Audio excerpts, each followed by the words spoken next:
Welcome, Devinder, and thank you so much for chatting with me today.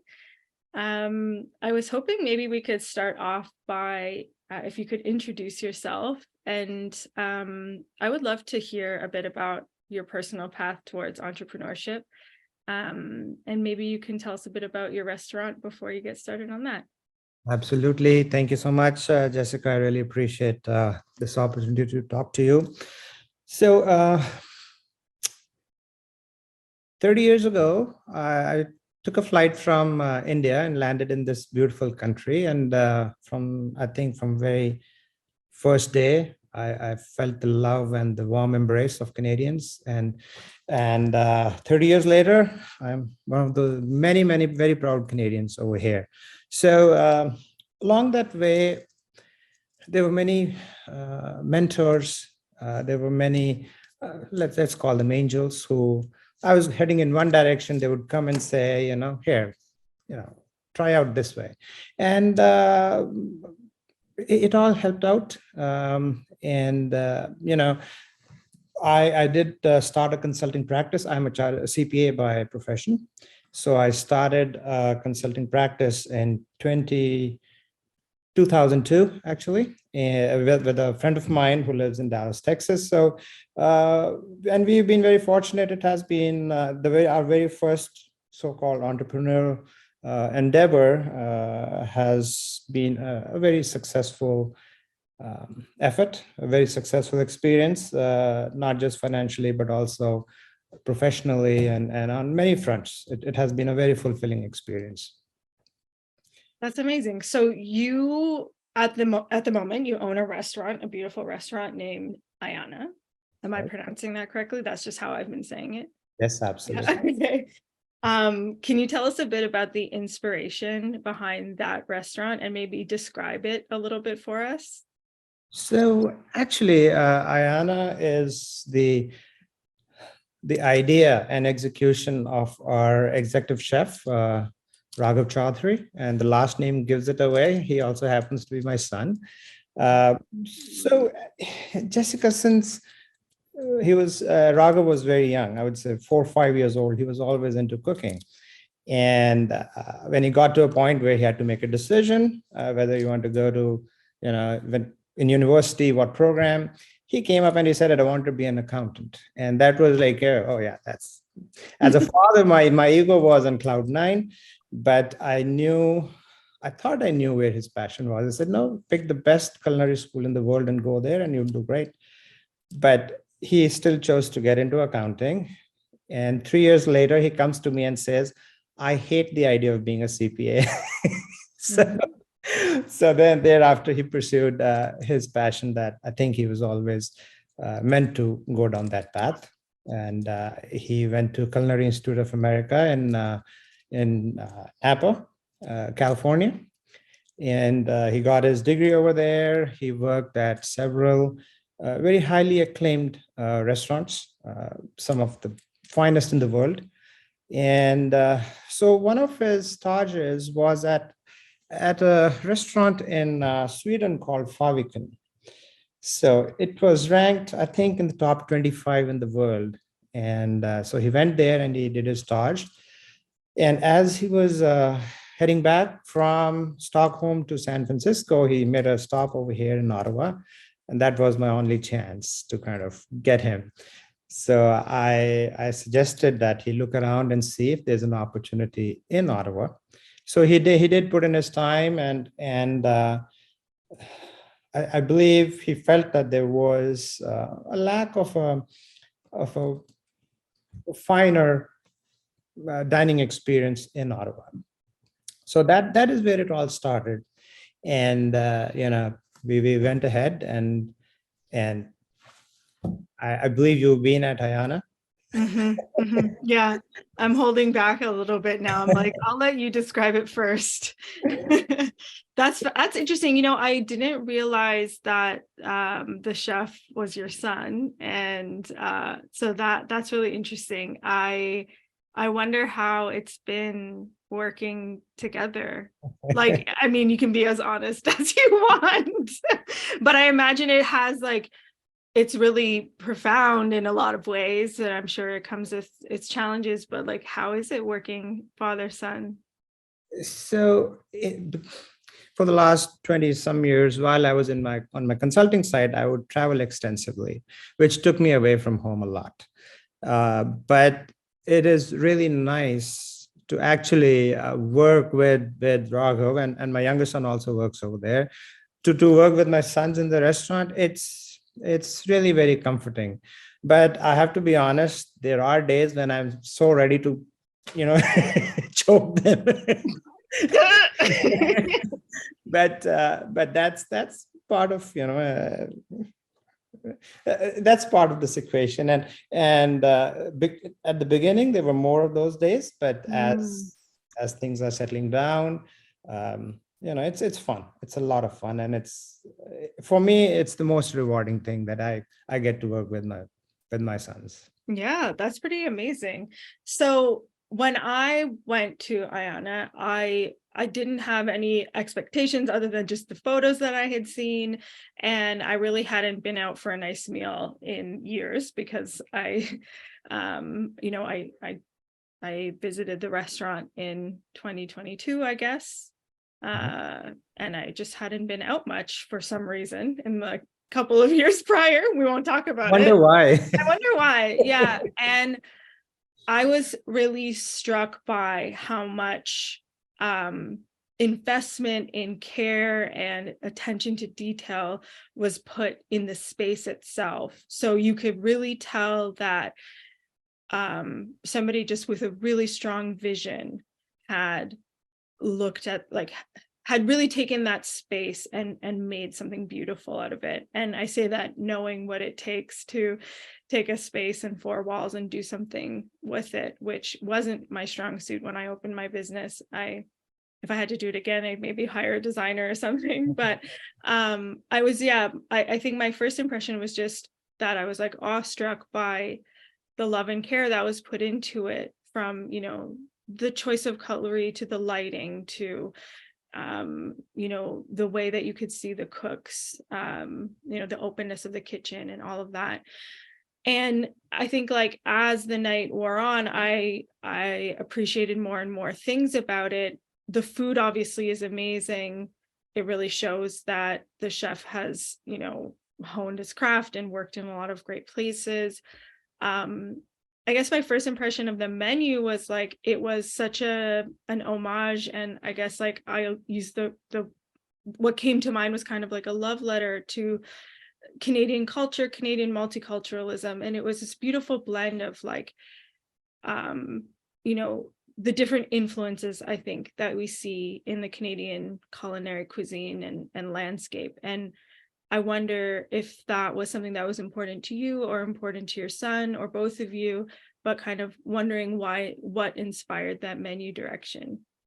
So again, I would say, as much as I would like to take the credit for it, fact of the matter is that it was our chef who literally from day one took control of this entire exercise. He had a vision in mind, and he wanted to execute it in just the right manner. So you spoke about decor. Like, he went to Miami to buy tiles for the restaurant. Like, That he doesn't did not. surprise me when looking at that space, that kind of detail. So we had a wonderful team of architects and designers, but they had some extremely valuable inputs. However, it was our chef Raghav. He was very particular about what the look should be. He wanted an open kitchen. He wanted guests to actually see the food being cooked. And I must say, in a restaurant kitchen, it's very dangerous to have an open concept. Oh, I hear that. We had that for the first bunch of years and had to close it off during COVID, but it's a very different experience. Yeah, but the entire team has evolved, and it's almost like a show now. It's some of the guests, they love to sit there and see how the food is being cooked, what the interactions are. So it makes it a little bit more personal and intimate in some regards. It's not like somebody's walking out from a door and his says, food on the table kind of a thing.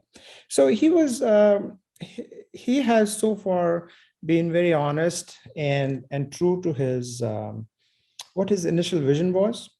Even though you start with a vision, and as things progress, 2 years, 2.5 years that we've been through, there were several reasons to kind of pivot and say, no, we are going to change the model, and we are going to box up our food and all those things. But he was dead against it, and he said, no, we have to stick to our vision. It's going to be tough, but we will, if we persevere long enough, it is going to pay off. And I'm so glad that he put his foot down and said, no, we are not going to put a sandwich or some pasta or a you name it in a box, and here's a bottle of wine. He said no. So he has been very true to his vision so far, and as the entire team is getting more and more experienced, things are actually, it's interesting to see. Like, I have no background in restaurant industry. Okay. I'm a bean counter. You can ask me what this dish costs, I can tell you exactly, but you ask me what the ingredients are, I have no idea. So every business needs a numbers guy, I'm telling you. Thank you.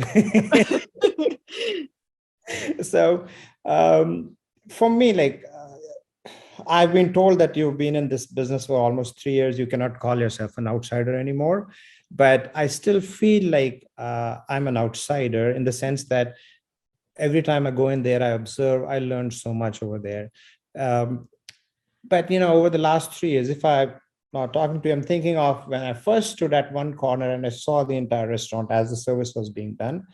And what I see today, there has been so much improvement in terms of communication, the flow of service, and how our chefs and the cooking team is in that kitchen.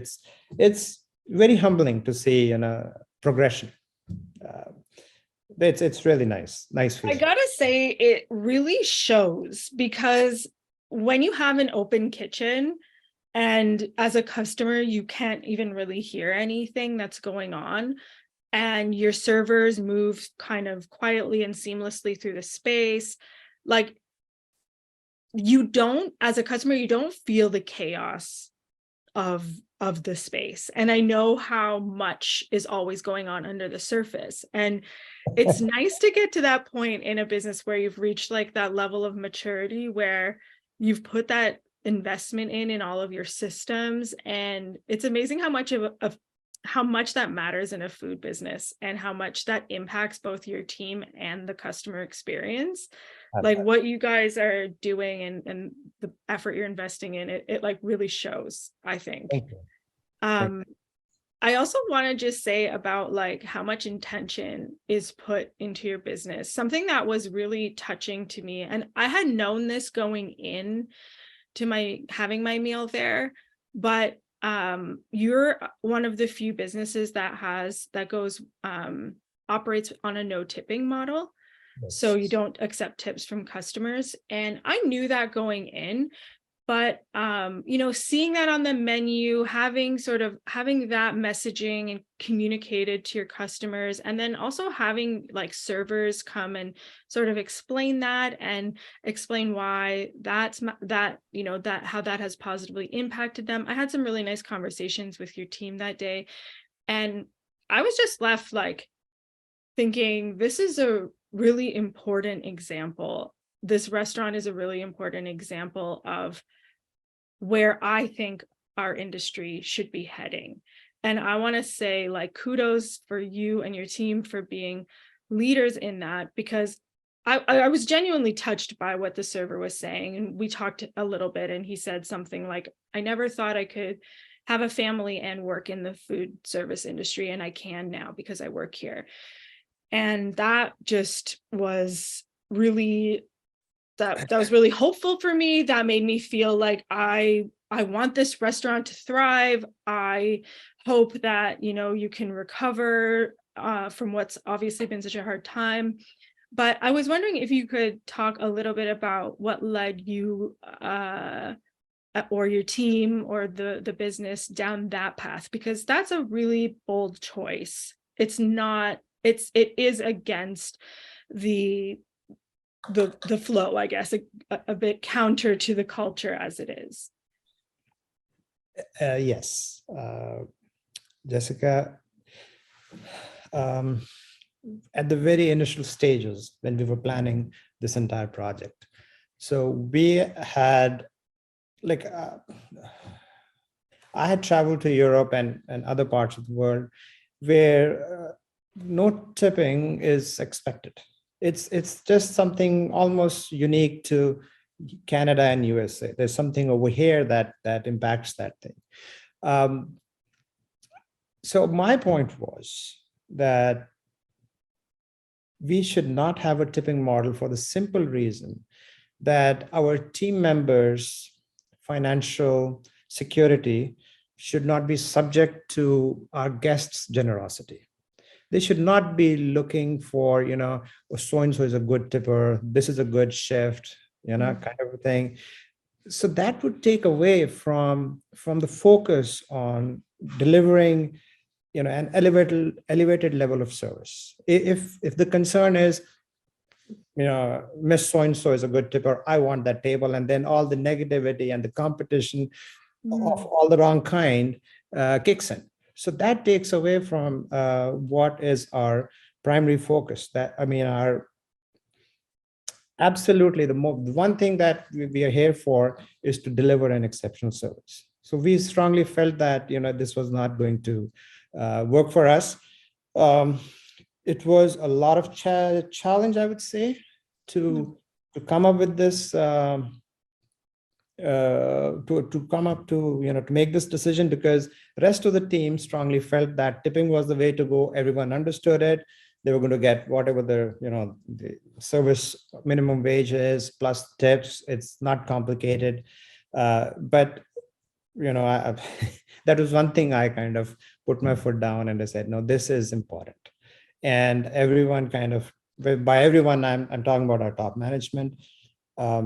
They got to appreciate it once we were up and running, because if on a, let's say, if there's a party of 8 guests and we want to do synchronized drops, if we are not focused on customer service, and if this is my table and that's your table mentality kicks in, how do you do the synchronized drops? You need the cooperation of the whole team. Absolutely. Yeah. So at Aiana, every table is every server's table, is every cook's table, every server assistant's table. We don't go by, this is my section versus. That's very interesting. I've actually never really heard anybody talk about their feelings on a no tipping model on the basis of like providing better service. I never really thought of it in those terms before.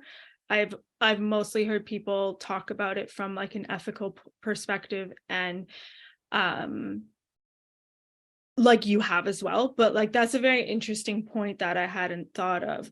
Do you have any insight into whether you think that a no tipping model is, I guess, easier to implement for a fine dining restaurant versus something a bit more casual? Or do you think that this system, from your experience with it now, is it replicable like throughout the industry? It can be implemented very easily, but that also means that the compensation that the employees are getting paid at the end of the day, whether you're on tipping or on a salaried of an elevated hourly rate, they have to approximate.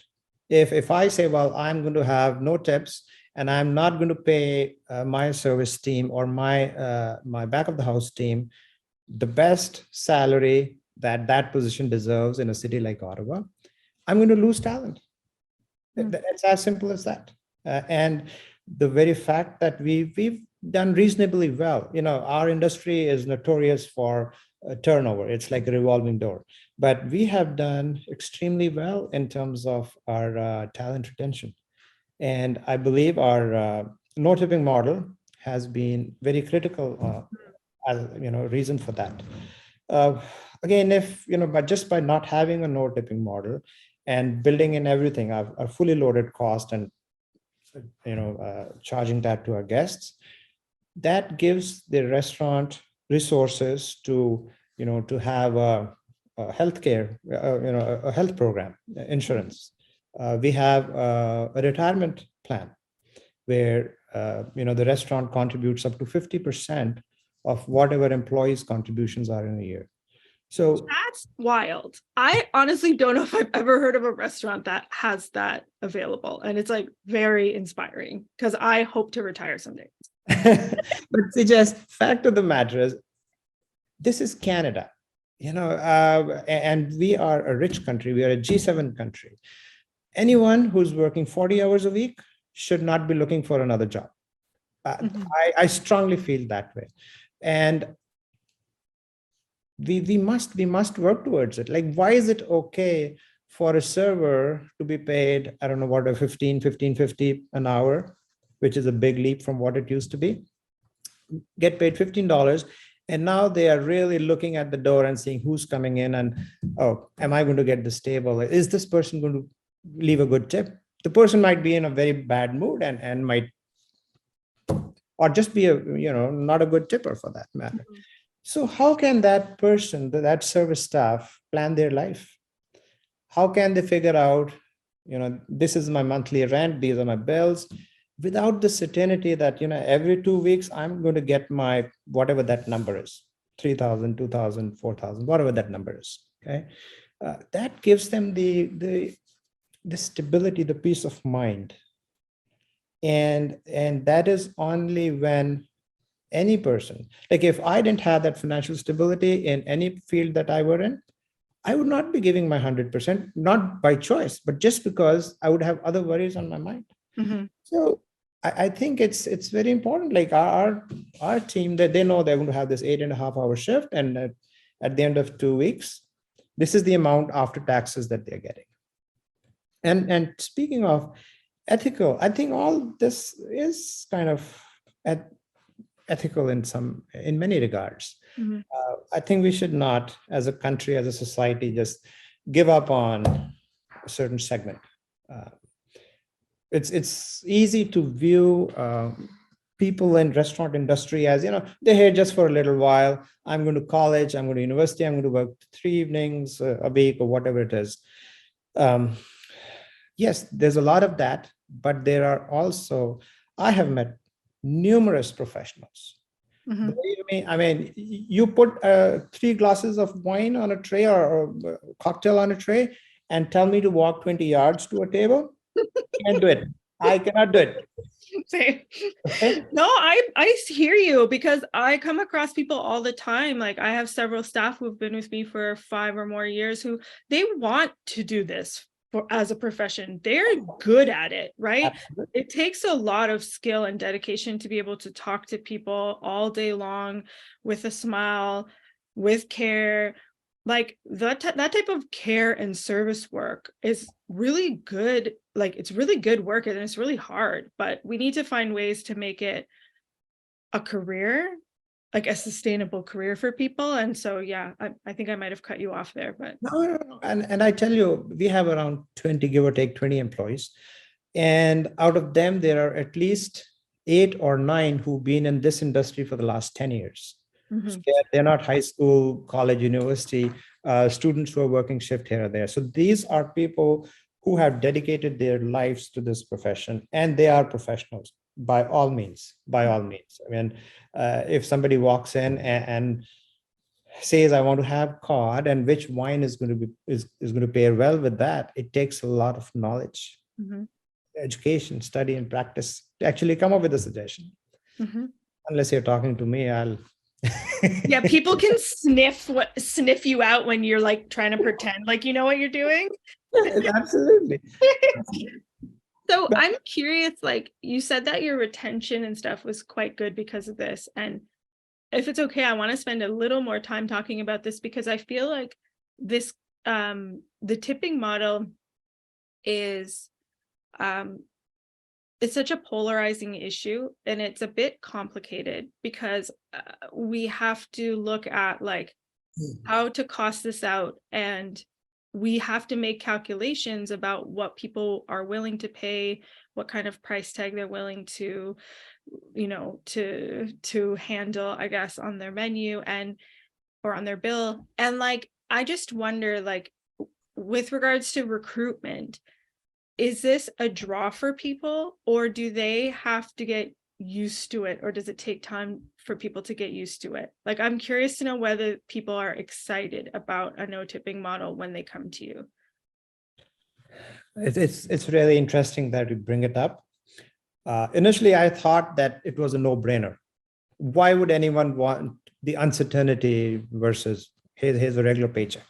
But my experience has told me that there are two types of employees in restaurant industry: one who get it and the others who don't. Right. Okay. And there are more people who don't get it. There's still, yes, on a Saturday night, you might have $300 in your pocket. Okay. Or maybe on a Friday night too. But what about the Monday, the Tuesday, the Wednesday, perhaps Thursday?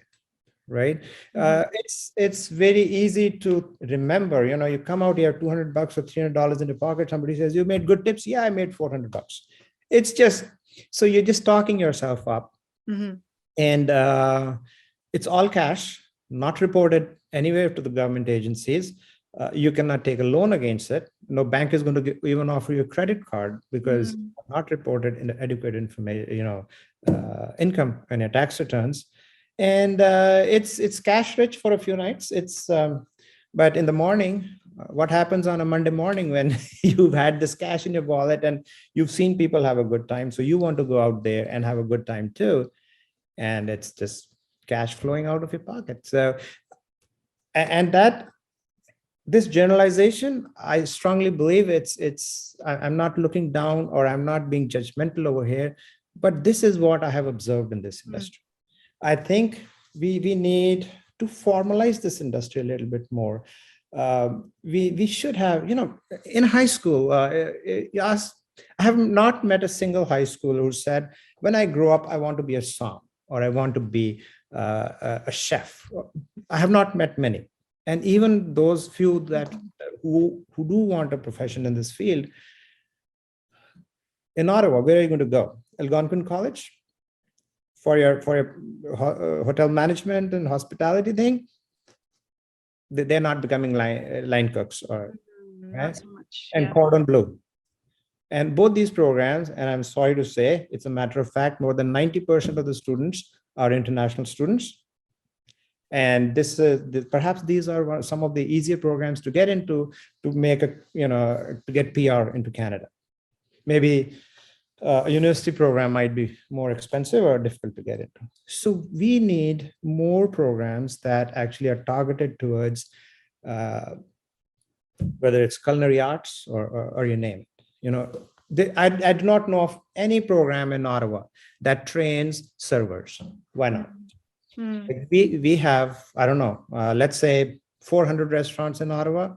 And if there are 5 people working everywhere, there are at least 2,000 employees.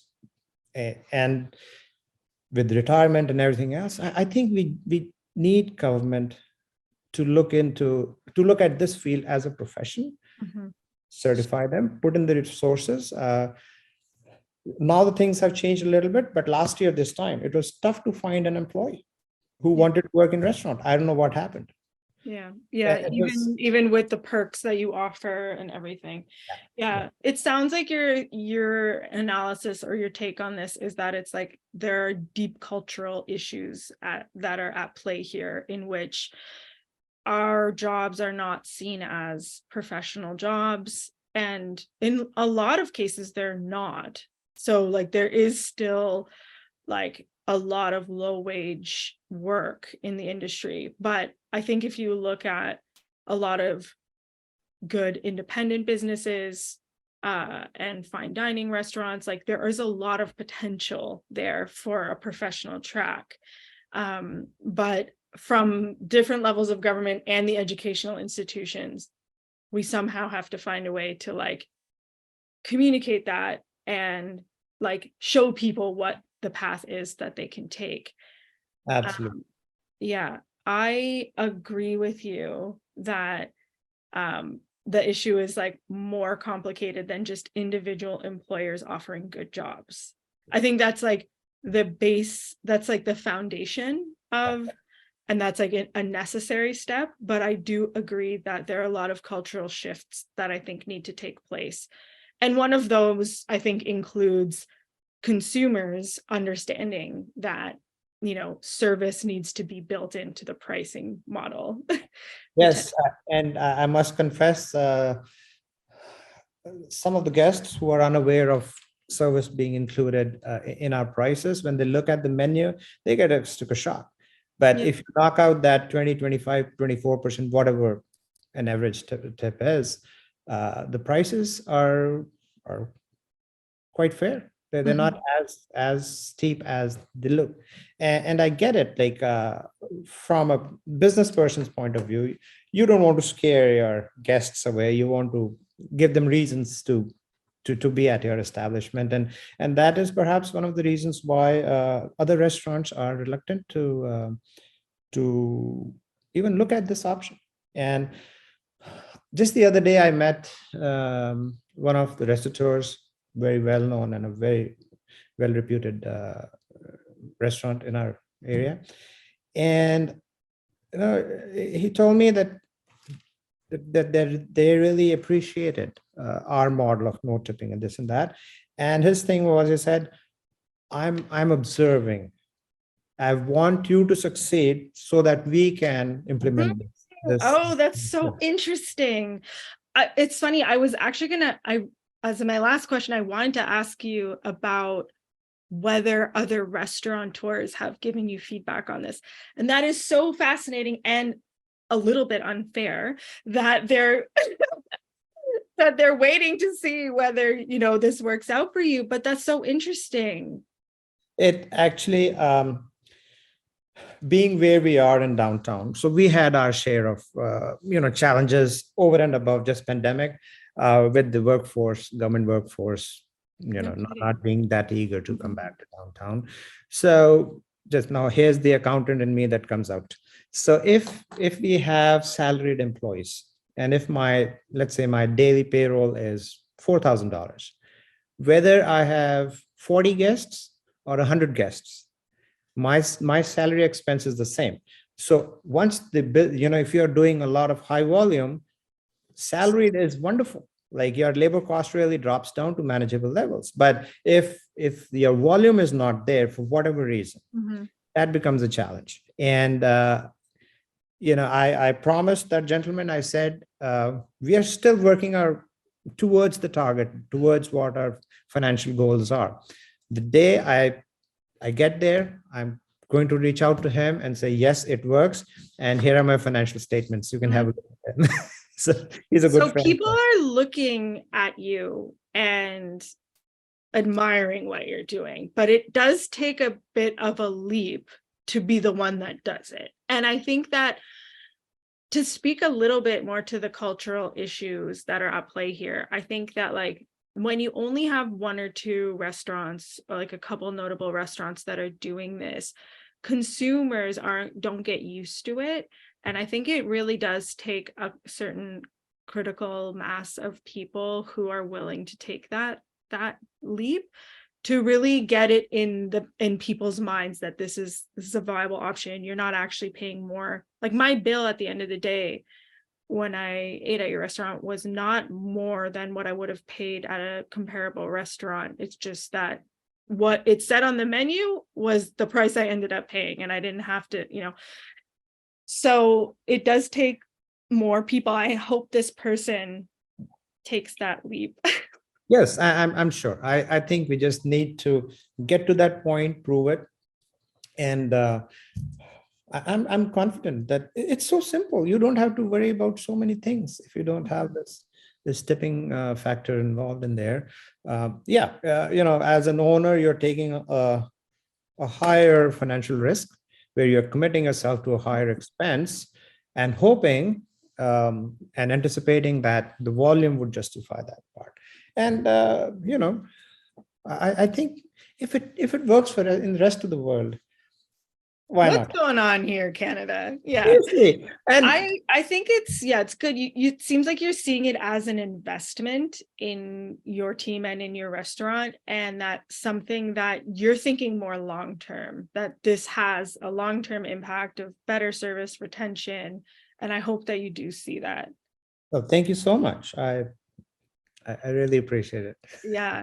I wonder if we could change gears just a little bit, and on the topic of, I guess, leadership and management. I'm not sure how much sort of operational involvement you have. So if this question doesn't make sense for you, just let me know. But I am really passionate about, like, or I guess fascinated by management and what it takes to like effectively manage people and the human resources side of things. And it sounds like you have strong feelings about what people deserve and the way that you want to see things operate. Do you have any, I guess, do you think about management in terms of a human resources perspective? And are you involved in that part of the business? And like, what is your sort of philosophy on how to manage people?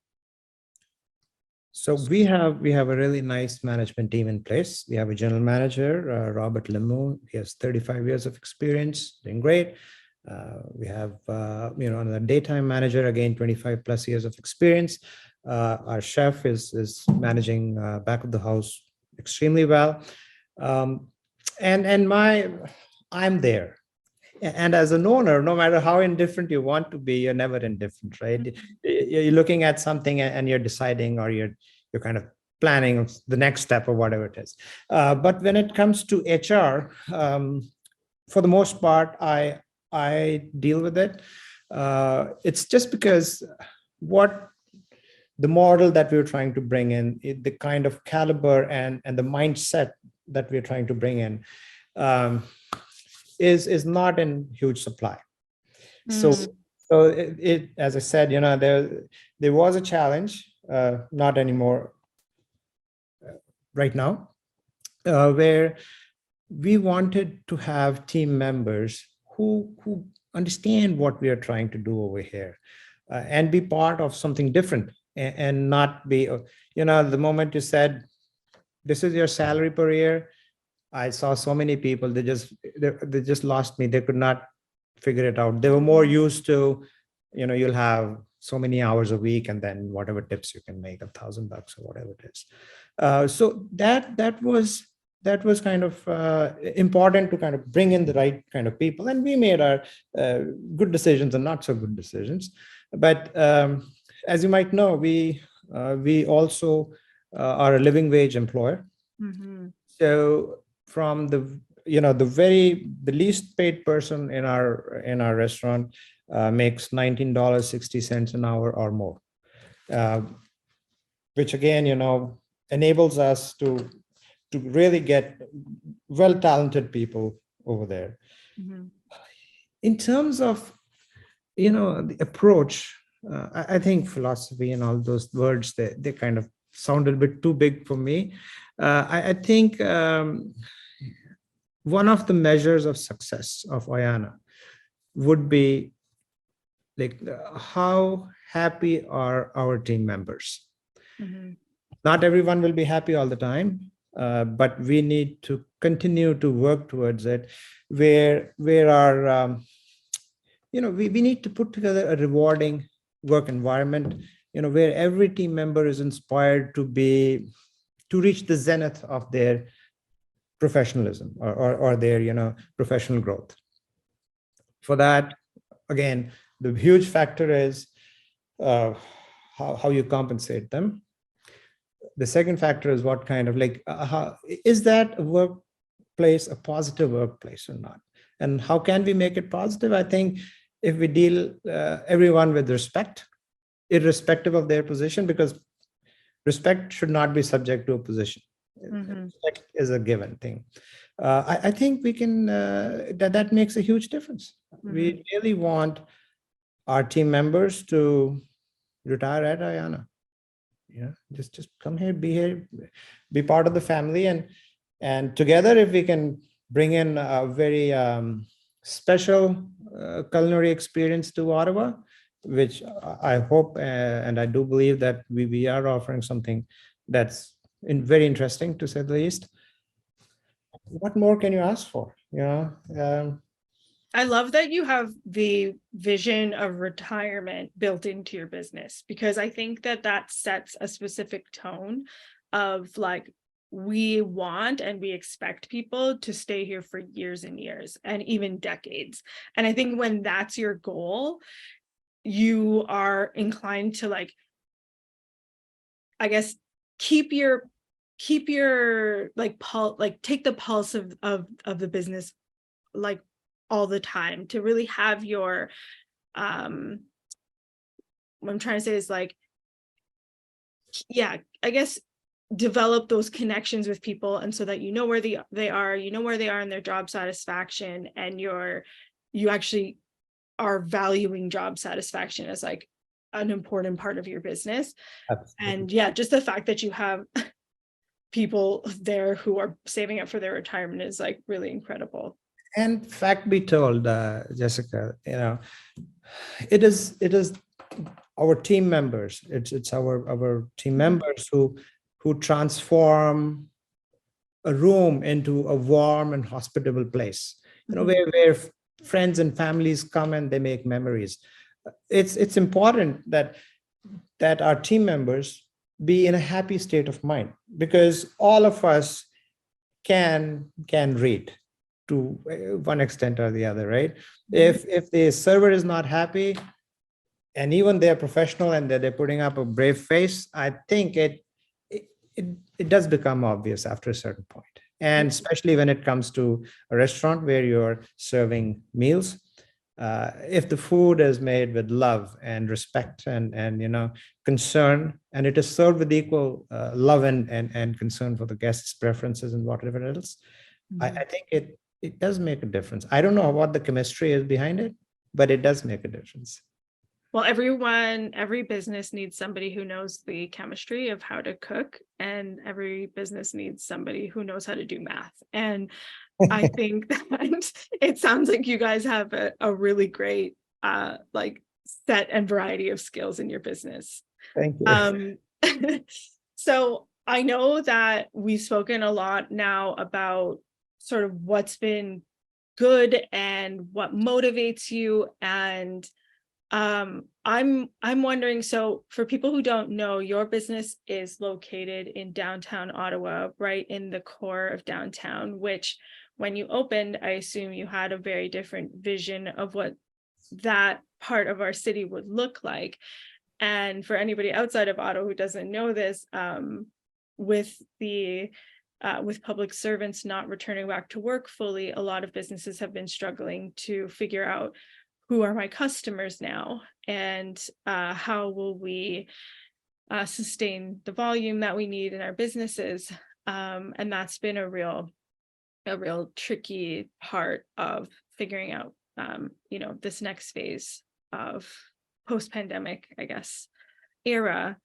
And we were recently at a small business discussion group together, and I left that meeting just thinking, like, with a deeper appreciation of the challenges that you all are going through. I'm located in a more residential neighborhood outside of downtown, and so my customer base hasn't changed much, and that I can't imagine how hard it's been to go through the pandemic in downtown. But I'm wondering, you can speak to that a bit, but I wanted to start by asking you, like, why do you think people in cities need to really care about their downtown?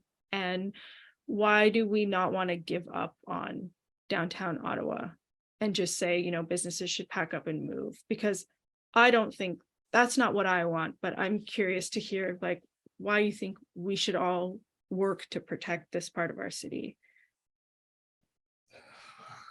Jessica, every downtown of every city is crucial and critical. It becomes even more important in Ottawa because we are a capital city of a G7 nation. We should have the most beautiful, the most vibrant downtown of anywhere in the world. There is no reason why it should not happen. And in terms of why it's important to people who are living in Orleans, Canada, or South Keys, if we ignore our downtown, we stand to lose a lot. So it's the hub, it's the center of art and culture and music and industry and governance. It's like the nerve center.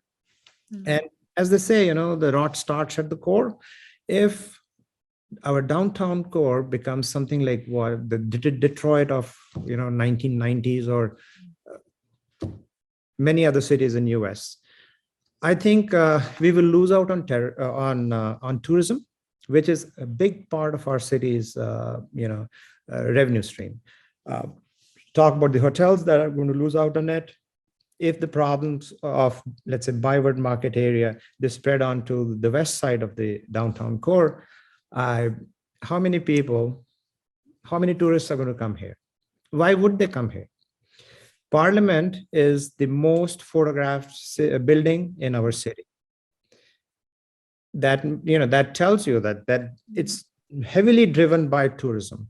Our economy is going to suffer if we lose out on tourism. We want a reputation of that progressive city that we still are, but we cannot do that if we lose out on the most Canadian thing, which is at my cost, on my back, in my backyard. If we give up on that sentiment, which makes us Canadian, I think we will not only lose downtown core, we will lose a big part of Canadian identity, the way I feel and see it. I think it's very important. It's in downtown, it's not as simple as picking up and leaving. If the barber in my building, a wonderful guy, by the way, if he has signed a 10-year lease and he's 5 years into this lease, what is he going to do? He's stuck there for 5 years, right? He cannot pack up and leave without a big lawsuit against, following him. So that's not going to happen. So he is stuck there. So in our building, pre-pandemic, the actual foot traffic was, I think it was 85% of the capacity. Today, it is less than 20%. How will that dry cleaner survive? How will that tuck shop owner survive? How will Sense Kitchen and QSF survive with just 3 days, Tuesday, Wednesday, Thursday? If only 3 days people are going to come, and a business plan that was built around 5 days of vibrant foot traffic, if that is gone, how are they going to survive? At the end of the day, how are they going to survive? And like I walk that area almost every day, and I can tell you in the last year or so, so many more buildings have opened up with for lease signs. It's because anyone whose lease has expired, they're not signing up again. They're not. And I can tell you, so World Exchange Plaza, they had this wonderful food court, which they started tearing down before pandemic. They wanted to modernize the building. There are 8 outlets, food outlets over there. And that food court is scheduled to open in September. Only 1 outlet has been leased so far. And this is July. Oh boy. Yeah. I recently walked through the World Exchange Plaza, and there was a ton of construction. And I was like, oh, interesting. They're revitalizing this place, but like, I wonder what the vision is. Who would go and open, a Subway, a sandwich place or a soup place or whatever it is? We need, I think, all levels of government, whether it's local, provincial, federal, everyone needs to come together and understand and acknowledge this is going to be a big problem. It's not a problem, believe me. It looks like a huge problem today, but wait for 3 years when, I would say 80% or 75% of the leases, pre-pandemic leases, are up for renewal. who is going to pay the same rent as before pandemic? No one. And the landlords would not reduce the rent, because if they reduce the rent, their valuation of the building goes down. And if they have borrowed against that building, their borrowing capacity goes down. It doesn't stop over here. It's not about a few small stores, of about a restaurant here or a small place, whatever it is at the other end. It's everyone. Yes, and it's going to come down in a very big way when you'll have all these for lease signs up there, and now we have these 10 government buildings. That's great. Personally, I have given up on the federal government employees coming back to downtown area, and we need to make peace with that. That's probably smart, because I think when we know that more employees would obviously help boost numbers. That goes without a doubt, goes without saying. But I think if we get fixated on that as a solution, then we're probably it might be a losing battle at this point. And I think that it's better to think about what else can be done. And I think about the number of businesses and small businesses that haven't been able to pay back their federal loans from 2020, and that's about 70% of all businesses who took it. And I agree with you that the worst is going to come down in the next year to two, 1 year, 2 years, 3 years, and it's compounded for the businesses that are in our urban centers that have been emptied out, like Ottawa. And I'm curious, for someone like you who is invested so much care, so much money, so much time into a space, like you said, it's not easy to just pick up and move. That's not a practical solution for someone who's put in all those fixtures and invested so much.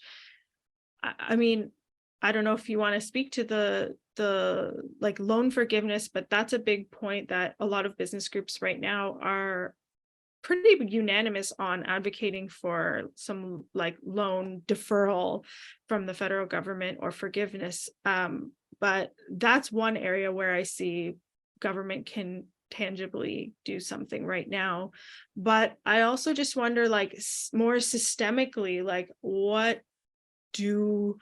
and I know this is a big question with a lot of potential answers, but if there are one or two things that you would really like to see happen now to help, and not charitably, but just to level the playing field a bit, to give you time to recover, what do you need right now other than more?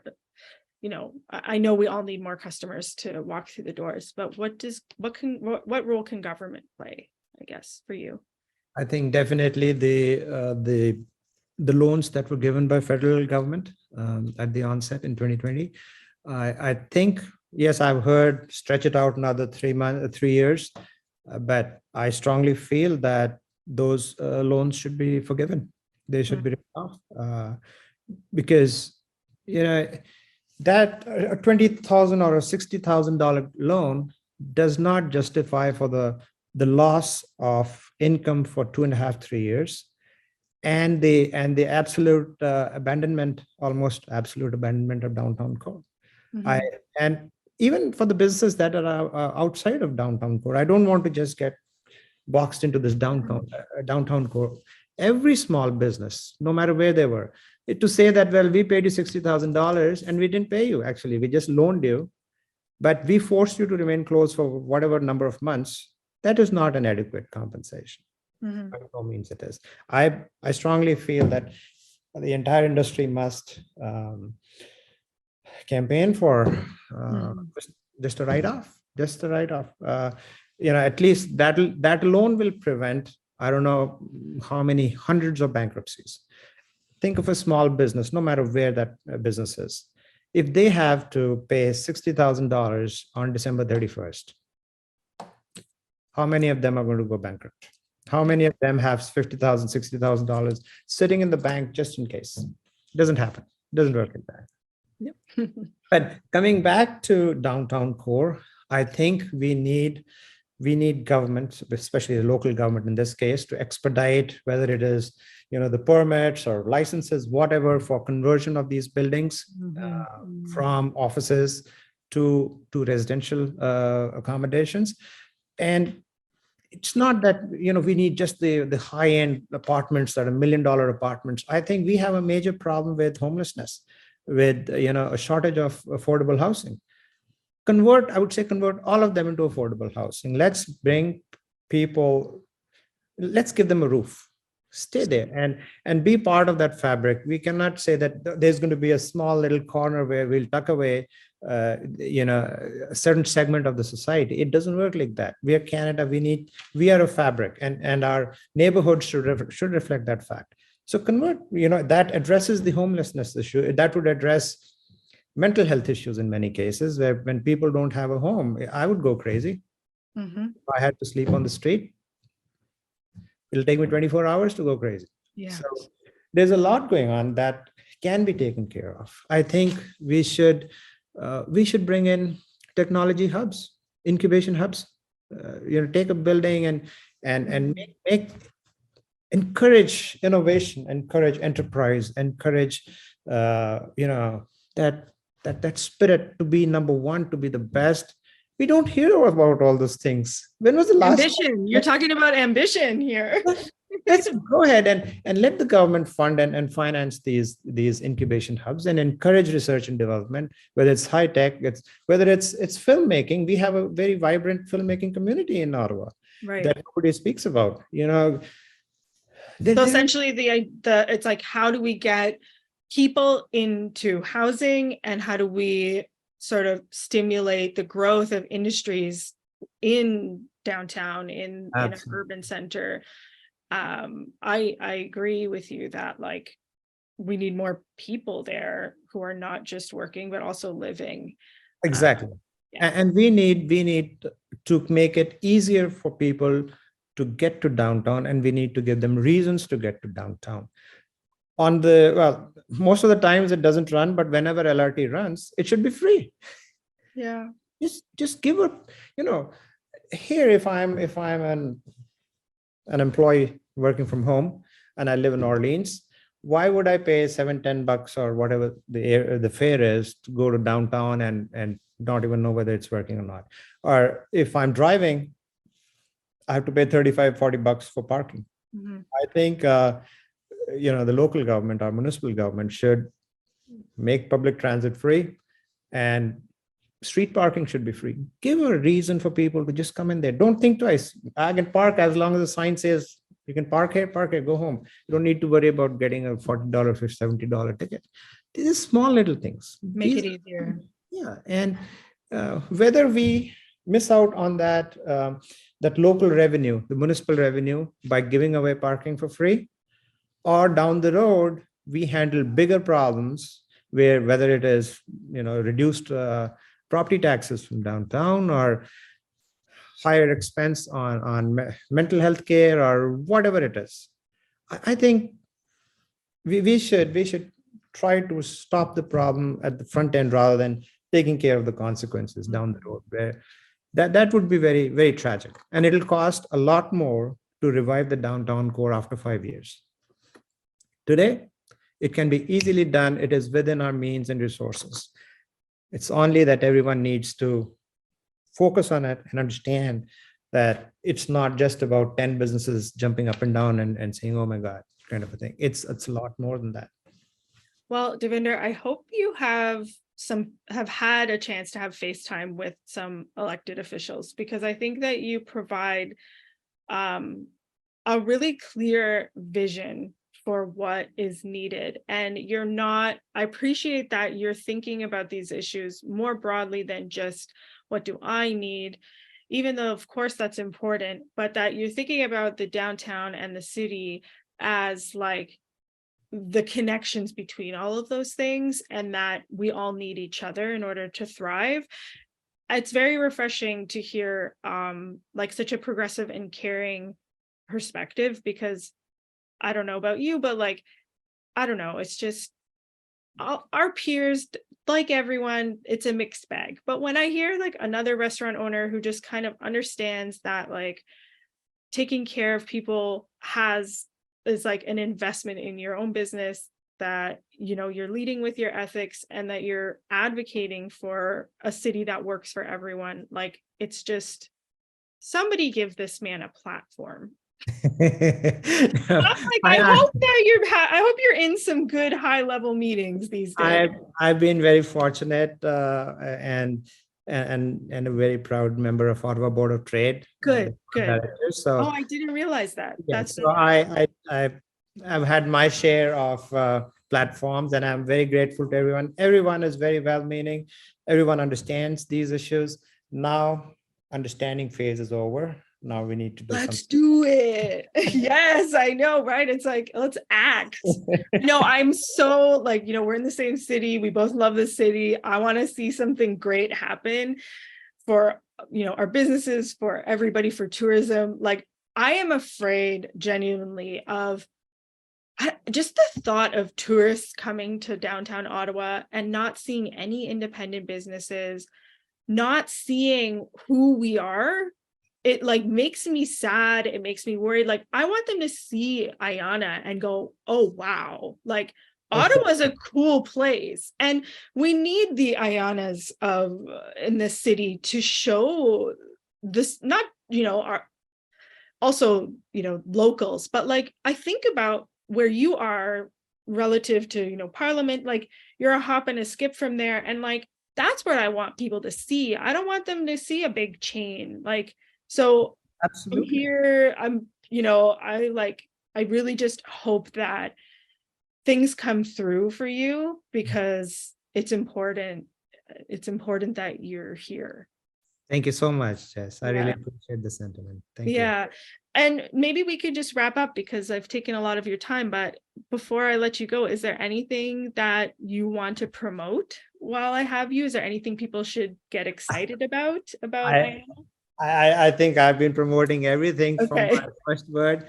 But again, we all live in an ecosystem, and we sink and swim together. So what is good for the city is good for you. It's good for me. It's good for my 85-year-old mother who just walked out the door. Yes. Oh, I love that sentiment. I think that's a great sentiment to end this conversation on. So thank you, Jess. Really appreciate it.